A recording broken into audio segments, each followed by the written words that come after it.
शापित हवेली। राजस्थान के एक छोटे कस्बे में एक पुरानी हवेली थी। लोग कहते थे कि वहां से हर रात अजीब रोशनी और कराहने की आवाजें आती हैं। गांव वालों का मानना था कि हवेली में किसी आत्मा का वास है। अंशुल, जो पेशे से इतिहासकार था, इन अफवाहों की सच्चाई जानने पहुंचा। उसने तय किया कि वह हवेली में रात बिताकर सच बाहर लाएगा। हवेली में दाखिल होते ही उसे लगा जैसे ठंडी हवा उसकी सांसें रोक रही हो।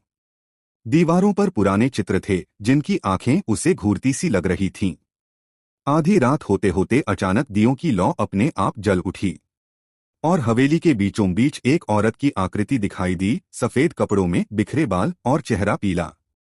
उसने कराहते हुए कहा, मुझे मुक्त करो। अंशुल कांप उठा।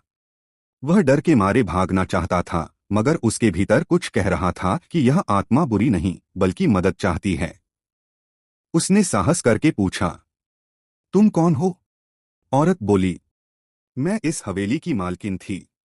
मुझे मेरे ही रिश्तेदारों ने मार डाला और मेरा शव यहीं छुपा दिया। मेरी आत्मा तब तक भटकेगी जब तक मेरी हड्डियां गंगा में प्रवाहित न हो। अंशुल ने अगली सुबह हवेली की तहखाने की मिट्टी खोदी। सचमुच वहां से कंकाल मिला। उसने गांव वालों की मदद से विधिवत अंतिम संस्कार किया और अस्थियां गंगा में प्रवाहित कर दी।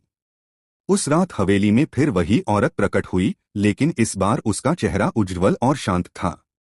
उसने मुस्कुराकर कहा, धन्यवाद, अब मैं मुक्त हूं। और उसके साथ ही हवेली में फैला अंधेरा और डर अचानक समाप्त हो गया।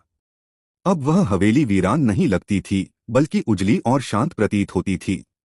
गांव वाले पहली बार निडर होकर वहां गए और वर्षों बाद उस जगह पर दीपक जलाया।